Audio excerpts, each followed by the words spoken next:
I want to say something about our two heroes here today, Sammy and Vicky, because I've been doing this stuff for quite a long time, and I've seen people come out in support of Israel and the Jewish people, and sometimes when they come out, they last 3 months, 6 months, a year.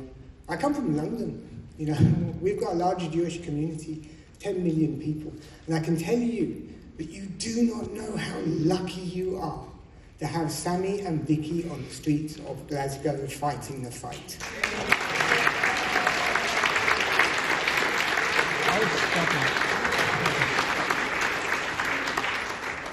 Now on to this rubbish. Right.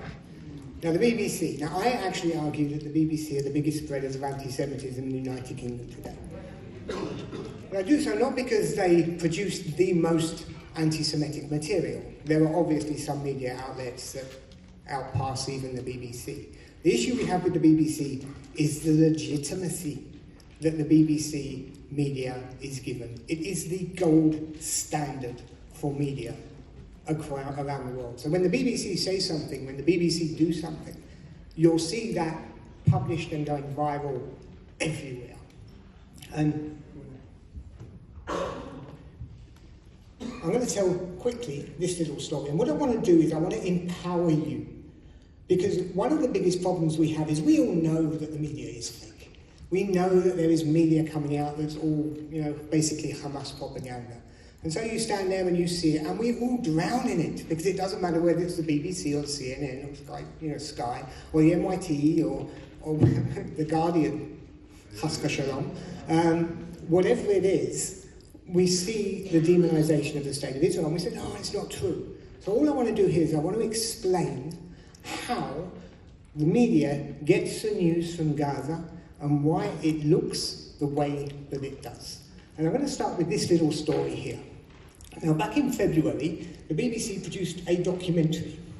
And they did it, it was brilliant. It was so clever. They used children, and they said, right, these children, they're living through this war, this horrific war. Yes, it is a horrific war. And they started plugging this documentary. And this is it. This is the documentary that came out. And it came out, I think it was a Monday evening, 9 o'clock, and I started watching it. I didn't finish watching it, because automatically this kid, caught my eye. He was the narrator of the BBC documentary. And I said, well, who is he? So I started looking for him. And I thought, well, these are people, these are human beings inside Gaza. Now, Gaza, the situation in Gaza is very simple. Nothing gets out of Gaza unless Hamas wanted to. Right? It's 100% Hamas editorial control. Now, we hear lots of talk from the media, our media, talking about the brave journalists in Gaza. Okay, they all go on about the brave journalists in Gaza. Brave?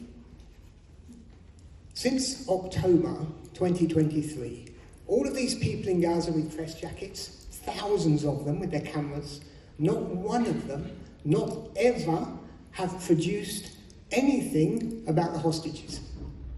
Not one of them ever have shown anything to do with Hamas rockets, Hamas storage, Hamas terrorists, nothing. They're not brave. They're standing there producing for the world exactly what Hamas want them to do. So I start looking at this guy, and I thought, well, have we seen him before? So I start using a little bit like computer technology, and I find this image of him, and it's from a Channel 4 documentary from November 2023. And there he is, Abdullah. And you can see there the name that Channel 4 gave him, Abdullah Abu Shamala. And Channel 4 nicely told us that this man in the yellow top is his father. I thought, okay, so now I know who Abdullah's father is. So I start looking for Abdullah's father. And I find him using a little bit of reverse image technology. Here. His name, Abdullah's father, the narrator of the BBC documentary. And the BBC were with this kid for 9 months. The father was Collier Abu Shamala, and he was the director of a PFLP affiliated NGO, and I mean the PFLP, prescribed terrorist group across most of the world, called Adam Mir. And I thought, okay, so now I know. Abdullah's father is a PFLP director. So I went looking for Khalil's social media profiles, and here we got really lucky. Because I tell you this, if we weren't lucky, today that documentary would still be up.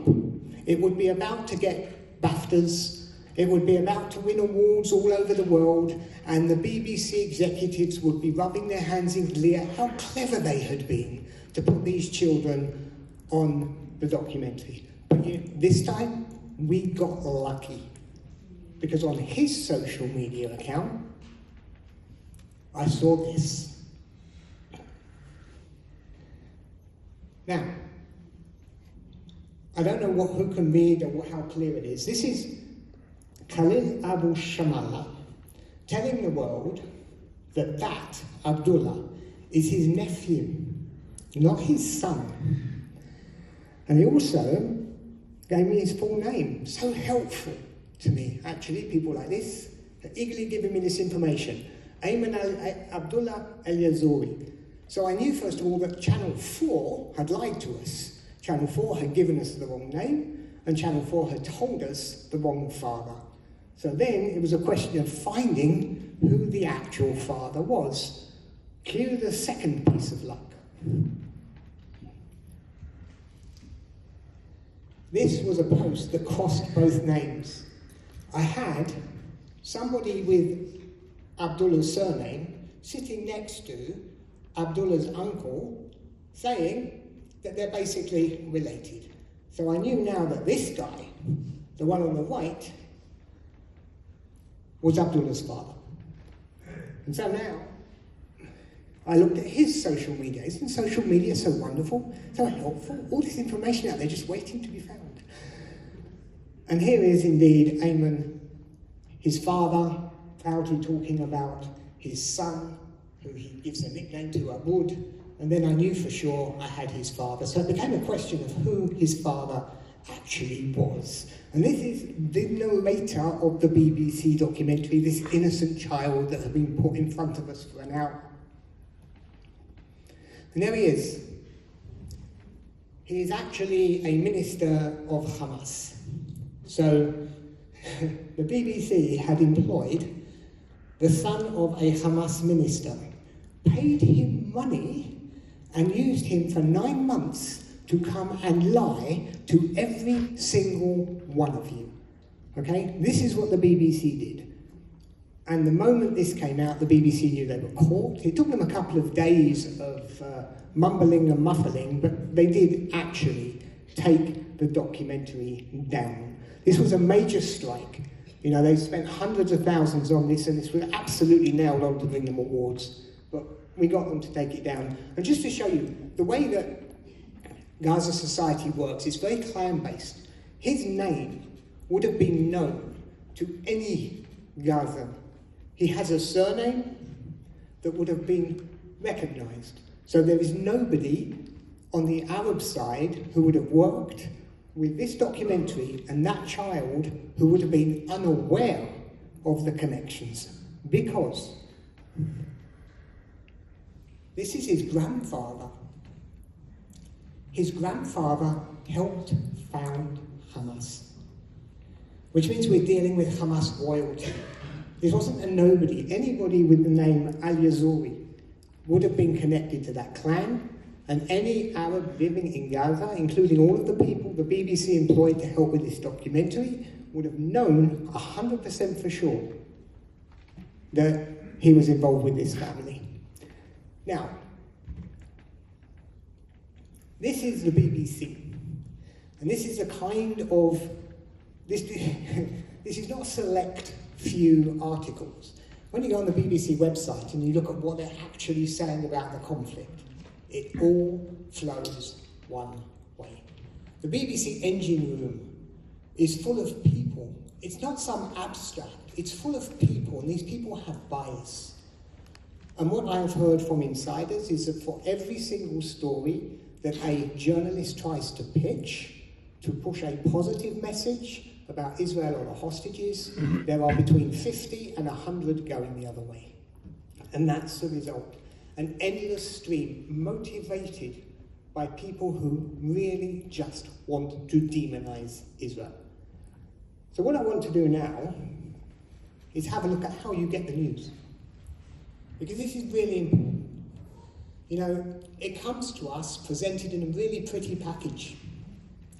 But everything that comes out of Gaza starts here. Everything. With the PFLP, with Hamas, with Islamic Jihad, with one of the terrorist groups. If the terrorist groups don't want you to hear about it, you're really not going to hear about it. So how does it end up with you? Well, this is stage one. The good old brave Palestinians in their press jackets. Now, her name's Hind Kadal. Now, she's well known. She has millions of followers on social media. She has appeared on most of our channels at one time or another. My relationship with her, oh yeah, we're friends, we're old friends, goes back several years. These were some of her social media posts before she took them down. Now, she's talking about it being an honor, glory to enter paradise with a gun on your shoulders. She's openly celebrating Islamic Jihad terrorists. But the most important one is actually one on the right. This is from somebody wearing a press jacket. She says, each of us is responsible for the security of the society, not to confuse the home front. If the enemy imposes military censorship on its media, let us impose on our pens and pages self-censorship, which is regulated by the concepts of Palestinian national interest and the backing of the resistance in protecting our eternal front. She's basically a journalist saying, I am here to lie for Hamas. That is my role. And I will not say anything that endangers Hamas or Islamic Jihad. This is her. Now, no, in our logical state of mind, we would say nobody will go near anyone like this. I mean, how could you possibly? No Western organisation would go near someone that's basically waving a flag saying, oh, I'm going to lie for you.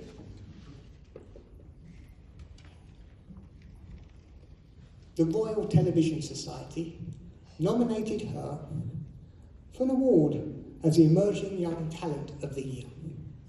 This is what we are up against. Okay, it's a blindness, it's an obsession. What we are watching is something that is demonizing Israel, and there are people on the other side that just don't care. This is the Royal Television Journalism Awards nominating somebody who has openly posted a lie for an Islamic jihadist cause. This guy, he's been on the BBC quite a lot. You can see him here, spread over a 3 or 4 month period. He was brought on. On every single one of these occasions, he was given at least 8 or 9 minutes. He was never challenged, not once, by the journalist who was speaking to him.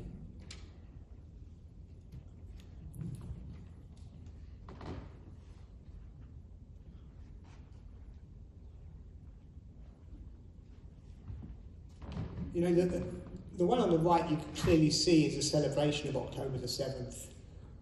But the more interesting one is the one on the left.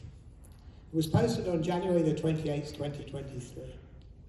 On January the 27th, 2023, a terrorist, that guy, stood outside a synagogue in Jerusalem and slaughtered 7 Israelis. And this guy is celebrating the fact and saying that is why these people are heroes. And that person was given probably an hour or more in total on the BBC as some kind of innocent Palestinian journalist, brave journalist telling the truth. But that's the reality of who he is. And that's the second stage. So it leaves the hands of Hamas and Islamic Jihad, and it goes into the hands of these guys, the ones in the middle, the brave Palestinian journalists wearing the press jacket, pushing pro-terrorist propaganda. And that's them. This is the second stage in the delivery system. So it's left the hands of the terrorists and it's gone into the hands of these terrorist operatives who support the terrorists, but are basically there to start whitewashing terrorist or pro-Hamas propaganda. And then it goes into these ones. Now these ones are much closer to home. These are the journalists of BBC Arabic. So it's now in the hands of the BBC. It doesn't have to be BBC Arabic. It could be Sky News Arabic, it could be CNN's Arabic journalists, it could be any of the Arabic journalists that are working, basically building the bridges between Gaza and the West. And here they are. These are the people that pick up the news from Gaza, from the pro-Hamas media reporters in Gaza, and bring it into the West. And each of them, as we can see here, pro-Hamas, pro-jihadist ideologies supporting them. I'll give you the final example of how it works. This one was from March this year. They wanted to be doctors, teachers, and Gazans grieved children killed in a massive airstrike. This was a BBC journal article, it's still up. This is the guy. This is what he posted. He posted, I'm coming round.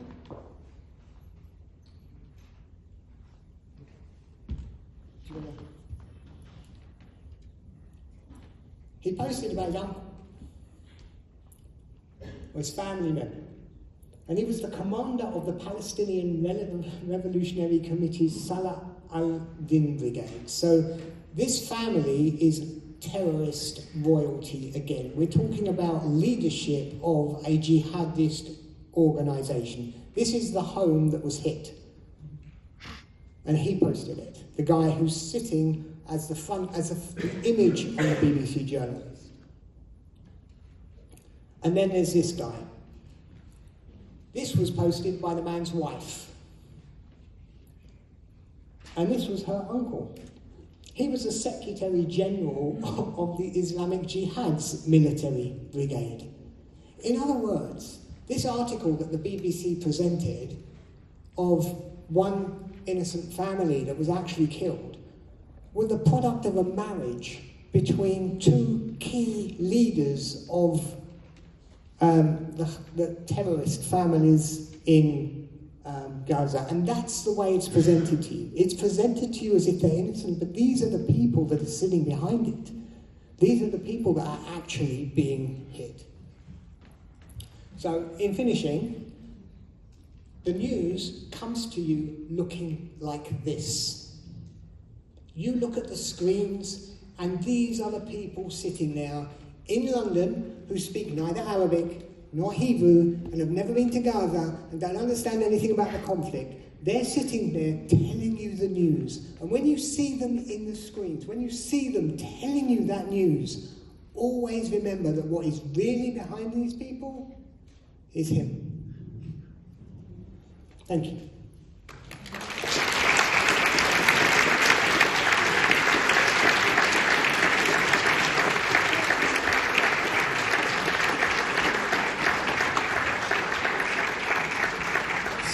So David will be on our Q&A panel later on, so you'll be able to get a chance to ask him anything you like about his presentation and maybe even some of his other experiences.